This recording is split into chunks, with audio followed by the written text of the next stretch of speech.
Hi అండి. ఈరోజు ఎంతో టేస్టీ అయిన స్ట్రీట్ స్టైల్ పూరీ కర్రీ చేస్తున్నాను.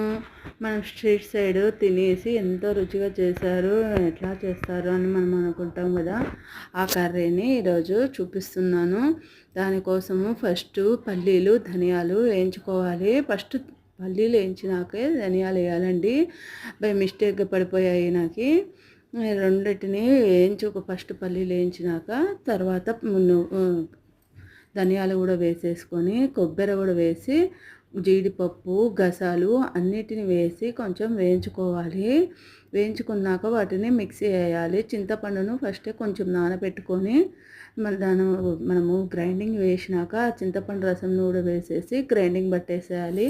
దాన్ని పక్కకు పెట్టేసుకొని క్యారెట్ ఆలు బీన్స్ అన్నిటినీ తీసుకొని సన్నగా కట్ చేసుకొని మనము రెడీ పెట్టుకోవాలి. ఒక పెన్నం పెట్టేసి దాంట్లో ఆయిల్ వేసేసి మసాలా దినుసులు వేసేసి ఆనియన్ పచ్చిమిర్చి వేసేయాలి. మనము పచ్చిమిర్చి అన్నీ వేసినాక తర్వాత వెజిటబుల్స్ అన్నిటిని వేసేసి కొంచెం సాల్ట్ వేసేసి కొంచెం వేయించుకున్నట్టు బాగా మగ్గనివ్వాలి. తర్వాత మనము ఆ మగ్గనిచ్చేటప్పుడు మూత పెట్టేసినాము అంటే కొంచెం తొందరగా అవుతుంది. తర్వాత టమాటోని కూడా వేసుకోవాలి.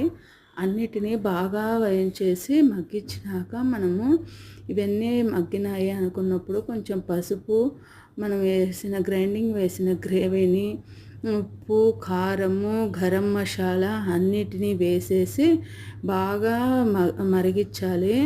బాగా మగ్గించాము అంటే మనకు స్ట్రీట్ స్టైల్ కర్రీ రెడీ అవుతుందండి. ఎంతో టేస్టీ అయిన స్ట్రీట్ స్టైల్ కర్రీ రెడీ. మీరు ఎప్పుడైనా తయారు చేశారా? ఇలానే ఒకసారి ట్రై చేసి చూడండి. ఎంతో రుచిగా తినాలనిపిస్తుంది. మనకు వేడి వేడిగా ఎంతో రుచిగా ఉంటుందండి. నేను ఈరోజు ఒక టిప్ చెప్తాను.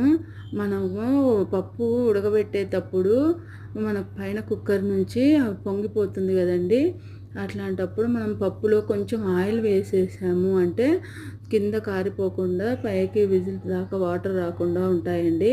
ఈ టిప్పును ఒకసారి ట్రై చేసి చూడండి. ఎంతో మనకు రోజు చేస్తుంటాం కదా, కిందంతా కారిపోతుంది. దాన్ని క్లీనింగ్ చేయడం అనేది మనకు ఎంతో ఇబ్బందిగా ఉంటుంది.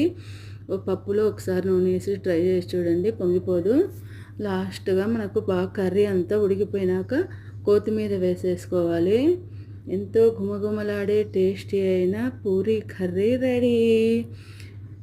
సబ్స్క్రైబ్ చేసుకోండి, లైక్ చేయండి, షేర్ చేయండి. బాయ్.